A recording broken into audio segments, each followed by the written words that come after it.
Assalamualaikum warahmatullahi wabarakatuh dan selamat pagi warga Kota Ternate dan Maluku Utara. Kembali bersama saya Ibra Hamzah dalam program Selamat Pagi Maluku Utara. Dan di tengah-tengah kita pada pagi hari ini sudah hadir dua narasumber kita dari Kepala Dinas Lingkungan Hidup ya Kota Ternate, ada Bapak Muhammad Safei. Apa kabar Bapak pagi hari ini? Alhamdulillah sehat walaupun agak serak. Oh, sedikit gangguan tenggorokan Pak ya. Ya. Dan ada juga Kepala Seksi Reduksi atau Pengurangan Sampah Bapak Zulkarnain Ipah. Apa kabar Bapak? Kabar baik. Alhamdulillah. Puasanya lancar Pak ya. Amin. Ya. Dan pemirsa Gamalama TV, pagi hari ini kita akan membahas terkait dengan jaga kebersihan kota, strategi layanan persampahan di Kota Ternate. Jadi kurang lebih 60 menit ke depan kita akan bersama-sama membahas tentang persampahan di Kota Ternate bersama Kepala Dinas Lingkungan Hidup Kota Ternate dan juga Kepala Seksi Pengurangan Sampah Bapak Zulkarnain Ipah dan Kepala Dinas Bapak Muhammad Safei. Baik, pemirsa yang ada di rumah, tentunya masalah persampahan ini adalah masalah klasik Pak ya. Masalah yang banyak sekali dialami atau sering dibicarakan oleh warga masyarakat terkait dengan sampah itu sendiri. Nah, mungkin pertanyaan yang ingin saya ajukan kepada Bapak Kepala Dinas, yang pertama itu terkait dengan volume sampah Pak. Kira-kira berapa banyak volume sampah yang dihasilkan di Kota Ternate saat ini? Iya, pertama-tama saya ucapkan terima kasih kepada Gamalama TV dengan program apa tadi? Selamat Pagi Maluku Utara. Jadi saya bergembira karena pertama saya bisa menyapa warga, khususnya warga Kota Ternate terkait dengan persampahan ini. Karena setahu saya menyelesaikan masalah sampah ini tidak mungkin Dinas Lingkungan Hidup sendiri. Jadi harus ada partisipasi semua pihak, terutama termasuk masyarakat, seperti itu. Jadi tadi ditanyakan terkait dengan volume timbulan sampah. Jadi berdasarkan data yang ada, itu produksi sampah Kota Ternate setiap harinya itu mendekati 90 sampai 100 ton per hari. Dan ini jadi problem yang cukup pelik, bukan hanya di Ternate tetapi juga di kota-kota lain di Indonesia, karena saat ini Kota Ternate masih didominasi oleh kumpul angkut buang. Jadi kita mengumpulkan yang ada diproduksi oleh produsen sampah, masyarakat dan juga pasar dan juga perkantoran, kemudian kumpul kita angkut buang. Walaupun di beberapa titik itu kita berupaya untuk bagaimana kita mengurangi sampah, karena memang kebijakan secara nasional bahkan global itu memang sampah ini harus dikurangi sampai ke 0%, zero waste istilahnya, bahkan emisi juga zero emission. Jadi ini PR-nya masih sangat banyak, 100 ton per hari Kota Ternate. Baik, menarik sekali terkait dengan sampah ya dan volume yang disampaikan tadi. Mungkin saya ke Bapak Zulkarnain terkait dengan pengurangan sampah Pak. Kalau kita melihat jenis sampah yang ada di Kota Ternate saat ini, apa kira-kira jenis sampah apa yang mendominasi produksi sampah di Kota Ternate Pak? Untuk sampah Kota Ternate dan seluruh Indonesia juga masih sama, itu anorganik dan organik. Jadi yang organik ini biasanya sisa-sisa makanan hasil dari produksi sampah rumah tangga, itu mendominasi antara 50 sampai 60% sampah yang dihasilkan oleh rumah tangga. Sisanya itu 30% atau 40% itu berupa plastik, kaleng, dan sisa-sisa seperti kayu atau kaca dari produksi sampah itu sendiri. Jadi sampah yang organik masih lebih banyak dibandingkan sampah anorganik tadi Pak ya. Nah, kalau menurut Bapak sendiri selaku Kepala Dinas, skema apa nih yang dilakukan oleh Dinas Lingkungan Hidup untuk mengatasi produksi sampah yang banyak di Kota Ternate tadi, Pak? Ya tadi, kita mendasarkan target kita itu kan secara nasional, walaupun membutuhkan waktu yang pasti akan panjang, adalah zero waste. Artinya bahwa sampah ini harus ada kolaborasi semua pihak, terutama produsen sampah, untuk bagaimana bisa mengurangi sampah itu, sehingga yang dibuang ke TPA itu hanya, kalau bisa, hanya residu-residunya saja yang tidak bisa diolah lagi. Jadi saya kira itu target yang tadi saya katakan butuh waktu dan butuh kesabaran, karena ini menyangkut dengan bagaimana kita merubah mindset produsen sampah. Tidak usah ke masyarakat, artinya kita dari pihak aparatur pemerintah, sampah-sampah dari kantor-kantor saja masih tercampur, belum ada upaya-upaya pengurangan sampah. Jadi sebagai contoh misalnya dari kantor, kita menggunakan kertas. Harusnya kalau di beberapa kantor yang sudah artinya melaksanakan himbauan untuk mengurangi sampah, begitu sebelahnya salah printing misalnya, jadi sebelahnya masih bisa dipakai untuk hal-hal lain, mungkin bisa sebagai amplop atau mungkin printing draft lagi yang berikut sebelum dibuang, dicaca dan dibuang. Nah, masyarakat juga sama, artinya upaya-upaya ini memang butuh strategi, butuh perencanaan juga dalam bagaimana melibatkan produsen sampah, terutama masyarakat ini untuk bisa mengurangi sampahnya. Ya, mungkin secara bertahap. Saat ini mungkin kita fokus dulu ke bagaimana terkait dengan jam buang sampah dulu, karena saat ini kita bisa lihat di seluruh Kota Ternate ini jam buang sampah ini masih sembarangan. Pada saat sudah diangkut 1 jam kemudian dibuang lagi di jam-jam sibuk di siang hari. Jadi mungkin kita bertahap, mana yang prioritas yang kita dahulukan, sambil juga tujuan utamanya adalah memang mengurangi sampah secara bertahap. Baik. Nah, terkait dengan pengurangan sampah, kembali ke Bapak Zul selaku Kepala Seksi Pengurangan Sampah nih, Pak. Nah, sampah yang dibuang ke tempat pembuangan air di Takome ini, bagaimana cara penanganannya di tempat pembuangan air tersebut, Pak? Di pembuangan air di Takome itu untuk mengantisipasi yang tadi saya bilang anorganik 70% sampai 60% itu kita di TPA ada pembuatan kompos, karena di masyarakat pun tidak melakukan itu ataupun kurang melakukan itu, kita memaksimalkan pengurangannya di TPA. Terus menyangkut yang 30% sampai 40% di luar sampah anorganik itu juga lakukan pemilahan di sana. Ada pemulung, ada sekitar 20 sampai 60 pemulung itu setiap hari melakukan pemilahan sampah plastik maupun anorganik itu di sana, dan itu menghasilkan pendapatan alternatif bagi mereka sebagai sumber kehidupan. Baik, pemirsa Gamalama TV, selamat pagi Maluku Utara akan kembali saat lagi setelah kita ikuti jeda komersil berikut ini.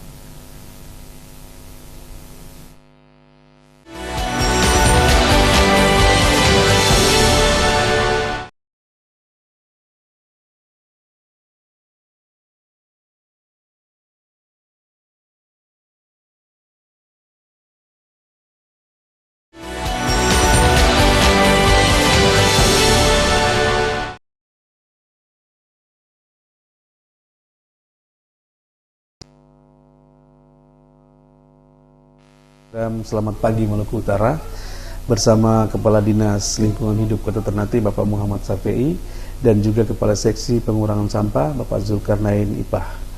Nah, mungkin tadi sudah sempat saya tanyakan bagaimana proses pembuangan sampah di TPA, tempat pembuangan akhir Takome, dan penanganannya seperti apa sudah disampaikan Pak Zul. Mungkin Pak Kadis bisa menambahkan kembali terkait menambahkan sedikit terkait dengan pengolahan di tempat pembuangan akhir Buku Deru-Deru, Kelurahan Takome, Ternate. Jadi di TPA ini memang tadi betul yang disampaikan oleh Pak Jul tadi, bahwa upaya-upaya pengurangan seperti pemilahan oleh beberapa pemulung di sana itu memang berjalan sampai dengan hari ini, dan juga termasuk juga pembuatan kompos itu pun berjalan. Namun kita harus mengakui bahwa itu belum bisa maksimal. Artinya kalau dibandingkan dengan sampah yang masuk dengan yang dipilah itu masih persentase masih banyak didominasi sampah yang kita lakukan pengolahan di air. Sistem pengolahan yang ada di TPA saat ini kan dilakukan dengan sistem kontrol landfill. Artinya sampah yang masuk kemudian diletakkan dengan alat berat, begitu saja. Kemudian ada kemarin kita lakukan dengan penimbunan dengan tanah untuk menutupi jangan sampai terjadi bau. Nah, cuman air-air ini upaya untuk menutupi tanah itu ada terkendala ya. Kita belum, saya nanti akan coba dalami kendalanya seperti apa, sehingga pengolahan secara kontrol landfill itu bisa kita maksimalkan seperti itu. Karena kalau dia terbuka saja, yang kita kemarin lihat beberapa kali ke lokasi, itu dampaknya pasti lebih jelek dibandingkan dengan kita tutupi dengan tanah dari sisi bau dan lain sebagainya. Nah, untuk itu kalau memang nanti secara bertahap yang tadi saya sampaikan, dari kota, dari sumber kita lakukan peningkatan bagaimana pengurangan sampah di sumber, kemudian sampai di TPA kita tingkatkan, barangkali ke depan bisa sampai ke sistem sanitary landfill. Insya Allah di titik itu Kota Ternate sudah mengelola sampah dengan baik. Tapi itu butuh waktu dan butuh kolaborasi kerjasama semua pihak. Ada sinergitas antara pihak dinas lingkungan hidup dan masyarakat dan stakeholder terkait ya, agar tujuan yang ingin dicapai bisa terlaksana. Nah, terkait dengan infrastruktur, mungkin saya kembali ke Pak Zul. Infrastruktur penanganan sampah apakah sudah tersedia secara maksimal ataukah ada yang masih belum tersedia, Pak? Yang mungkin kendaraan kita juga yang beroperasi 25 itu masih kurang juga. Terus tempat kontainer yang bisa kita lepas di titik-titik strategi juga masih butuh tambahan. Terus TPS 3R juga, untuk kita baru memiliki 3 TPS 3R, yaitu TPS di Gamalama, TPS di Tubo dan Kalumata. Yang baru beroperasi itu di Tubo sama di Kalumata. Terus kita juga didukung oleh 5 Transdepo, yaitu DP sama di Kalumata, Tubo, Bastion yang baru dibangun di Gambesi sama Jambula. Itu pun sudah bisa tapi belum beroperasi karena butuh sarana-sarana pendukung lainnya. Iya. Jadi menarik sekali ya, ternyata infrastruktur seperti yang disampaikan Pak Zul itu sudah lumayan banyak ya, sehingga tinggal mengoptimalkan saja pelaksanaannya di lapangan. Cuman yang menjadi pertanyaan saya lagi nih Pak, merubah mindset masyarakat nih agar bisa lebih peduli soal sampah itu seperti apa, Pak? Ya, jadi di awal tadi saya sampaikan bahwa perlu kolaborasi kerjasama semua pihak termasuk produsen sampah, dan yang terbesar produsen sampah adalah dari masyarakat. Jadi memang pertama butuh kesabaran, kemudian yang kedua juga memang butuh perencanaan juga yang matang.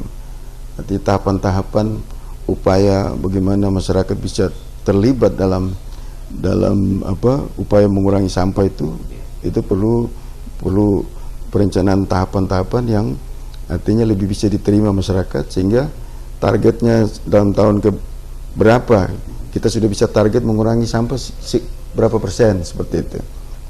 Nah, saya berpikir saya ingin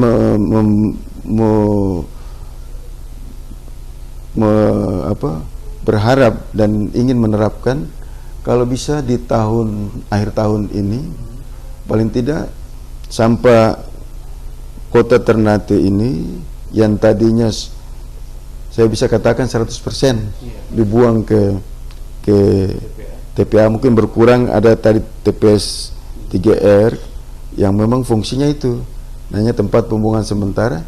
3R adalah reduce, mengurangi, reuse, menggunakan kembali, dan recycle kalau memang bisa nah itu memang belum bisa maksimal. Jadi taruhlah kalau 100% itu berkurang paling 5% saya kira.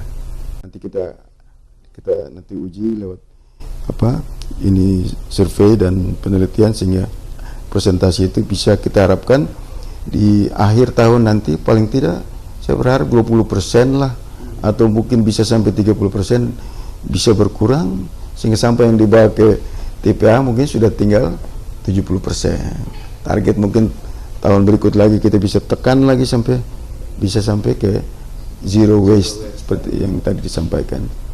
Sehingga betul-betul sampah yang tersisa di TPA sana adalah residu-residu sampah yang sudah tidak bisa digunakan lagi, karena sampah tadi sudah dikelola dengan cara melewati TPS 3R tadi dan pengelolaan sampah lainnya yang tentunya lebih optimal ke depan, Pak ya. Baik, pemirsa Gamalama TV, banyak sekali hal menarik yang kita bahas pada pagi hari ini bersama Dinas Lingkungan Hidup. Namun kita akan kembali sesaat lagi setelah jeda komersil berikut ini.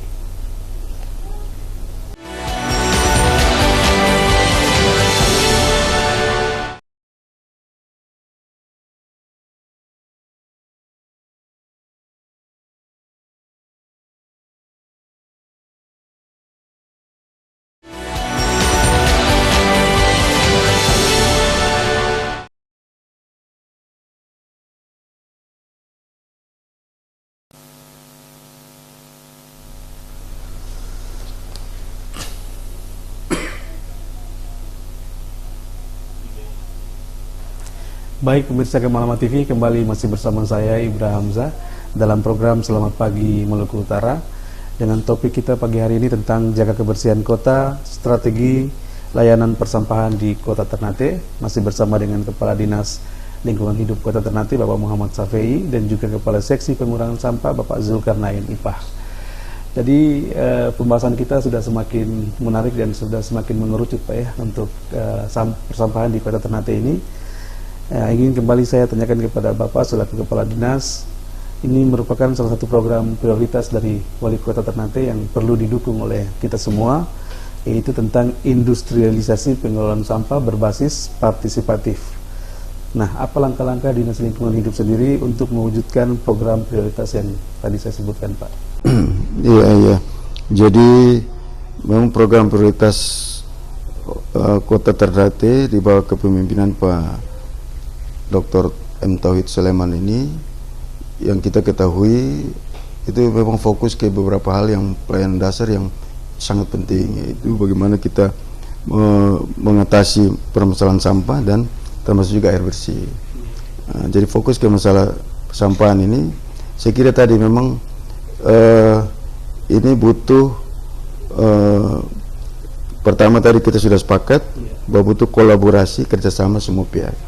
Dan untuk bisa tercapai kolaborasi yang maksimal memang butuh sosialisasi, butuh pendampingan dan kesabaran juga, bagaimana merubah mindset bukan hanya masyarakat, termasuk juga kita kantor-kantor dan pasar juga ini juga, dan stakeholder yang lain untuk bisa saling berkolaborasi mendukung program ini. Jadi insya Allah yang tadi saya sampaikan, program ini kita dukung dengan maksimal. Ya, target jangan kita muluk-muluk lah seperti tadi. Mungkin di tahun ini kita bisa mengurangi volume sampah bisa sampai 30%, sisanya mungkin 70%. Nanti bertahap lagi tahun depan kita coba lagi. Tapi kalau sepanjang jalan itu bisa apa? Karena kuncinya sebenarnya kan mindset stakeholder ini. Kalau yang stakeholder terbesar ini masyarakat, mindsetnya sudah bisa berubah. Yang tadinya mungkin grafik pengurangan sampahnya dia mungkin secara linear, bisa saja kita bisa secara eksponensial. Artinya di saat masyarakat sadar, itu terjadi perubahan yang luar biasa, dan persentase sampah itu bisa tiba-tiba turun drastis karena volume masyarakat yang terlibat ini tiba-tiba menjadi banyak kan, karena bisa saling memberitahu lewat, apalagi di zaman sekarang ada media sosial dan sebagainya. Kita manfaatkan semua potensi itu untuk bisa bagaimana melakukan sosialisasi kepada masyarakat, termasuk buang sampah di Barangka itu juga. Betul sekali, terkait dengan mindset masyarakat nih Pak. Apalagi di bulan Ramadan yang kita lihat produksi sampah juga meningkat, ditambah lagi kalau musim hujan Pak ya, sampah dari orang bilang dari daerah ketinggian sampai menuju bermuara ke laut. Bagaimana Pak melihat dan mengkondisikan hal seperti ini Pak? Iya, artinya fenomena ini kan bukan hanya terjadi tahun ini. Setiap bulan suci Ramadan itu terjadi peningkatan volume sampah. Padahal kalau kita tahu sebenarnya bulan suci Ramadan kan lebih menahan diri, ya kira-kira seperti harusnya dengan menahan diri, lebih banyak bersabar, beribadah, otomatis menurut logika kita volume sampah ini berkurang. Tapi yang terjadi malah lebih banyak, apalagi tadi disampaikan oleh Pak Jul tadi, menjelang Idul Fitri semakin banyak lagi. Ini berdasarkan data tahun-tahun sebelumnya. Nah, sudah itu nanti mungkin kolaborasi juga dengan pemuka-pemuka agama supaya nanti menyampaikan tentang bagaimana mengendalikan diri. Itu bukan ranah kita lah. Yang ranah kita bagaimana kita menghimbau supaya masyarakat mengurangi sampah lewat 3R tadi, kemudian juga jangan membuang sampah yang bukan pada tempatnya. Seperti di Barangka tadi Pak. Seperti di Barangka tadi, di saluran-saluran airnya juga ke Barangka. Karena dampaknya sangat besar, merusak lingkungan yang menjadi tanggung jawab kita semua, sampai ke kalau di saat hujan sampah-sampah itu akan terbawa ke laut dan akan merusak ekosistem laut. Iya, betul sekali. Jadi sampah yang melewati Barangka tadi dia akan bermuara di laut, akhirnya bisa merusak ekosistem laut berupa populasi fitoplankton tadi. Juga banyak terjadi kecelakaan laut juga bersumber dari sampah yang dibuang ke laut Pak. Nah, terkait dengan sampah yang dibuang ke laut maupun warga masyarakat yang tidak punya mindset yang belum bagus, apakah ada sanksi tegas atau seperti apa yang dilakukan kepada masyarakat yang membuang sampah di Barangka Pak? Iya, sebenarnya regulasi kita ini sudah ada dari tahun 2013 ya Pak Jul, Perda nomor 1 tahun 2013 yang sudah mengatur tentang cara pengelolaan sampah.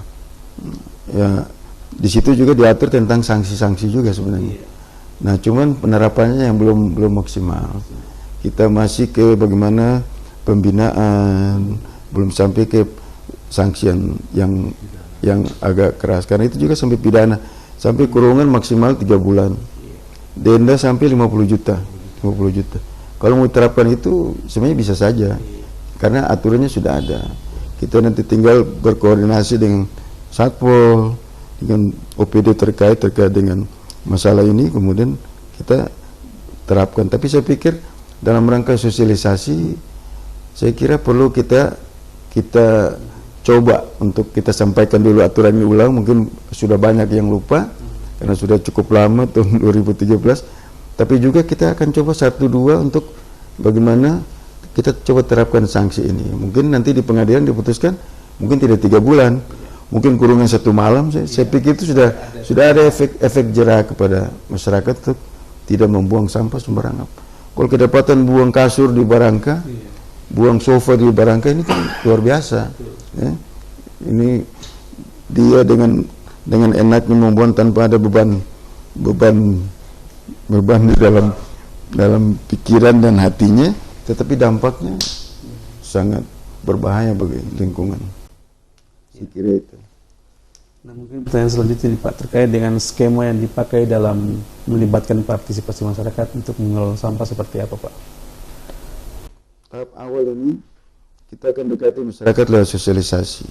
Kita akan berkomunikasi lebih intens lewat camat, lurah, RT, RW. Bahkan insya Allah dalam waktu dekat dalam bulan suci Ramadan ini kita akan maksimalkan tempat-tempat ibadah pada saat terjadi pelaksanaan ibadah tarawih. Di situ ada penyampaian oleh pemerintah, lewat lurah atau mungkin RT RW yang nanti akan menyampaikan terkait dengan masalah pengurangan sampah, terkait dengan jadwal pembuangan sampah. Kemudian nanti secara bertahap nanti itu bisa lebih tertib. Misalnya tertib jam pembuangan sampah, saya kira dampaknya akan cukup signifikan.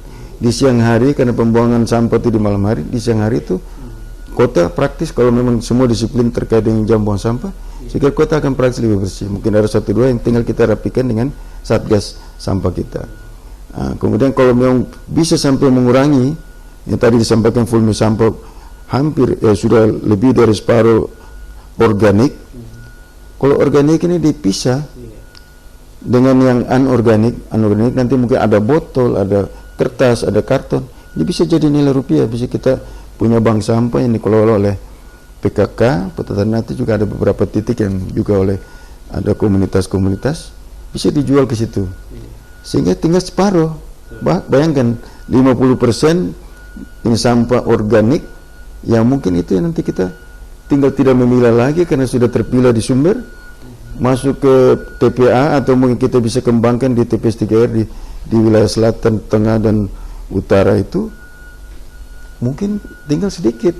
Makanya saya bilang target-target itu yang nanti kita coba rencanakan dan kita coba elaborasi dengan masyarakat sehingga bisa efektif ya capaian-capaian yang kita sudah tentukan seperti itu.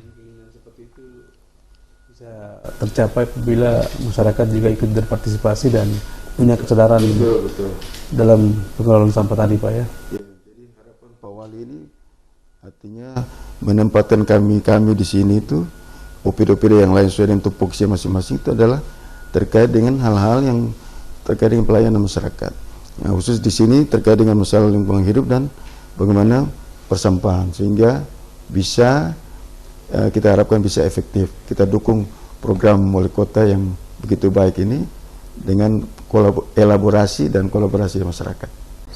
Iya, baik pemirsa, kita berharap bahwa industrialisasi pengelolaan sampah berbasis partisipatif yang merupakan program prioritas dari Wali Kota Ternate bisa tercapai dan sejauh mana langkah yang dilakukan oleh Dinas Lingkungan Hidup. Kita akan kembali setelah jeda komersil berikut ini.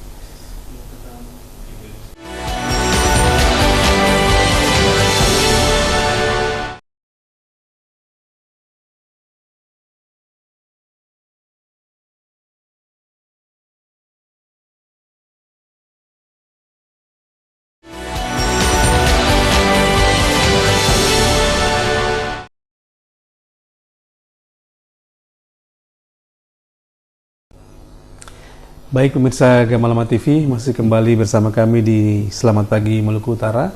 Di segmen terakhir ini sudah kita bicarakan banyak hal ya dengan Kepala Dinas Lingkungan Hidup Kota Ternate Bapak Muhammad Safei dan juga Kepala Seksi Pengurangan Sampah Bapak Zulkarnain Ipah terkait dengan pengelolaan sampah, yaitu jaga kebersihan kota, strategi layanan persampahan di Kota Ternate yang begitu rumit dan namun ada upaya-upaya optimal yang dilakukan oleh Dinas Lingkungan Hidup.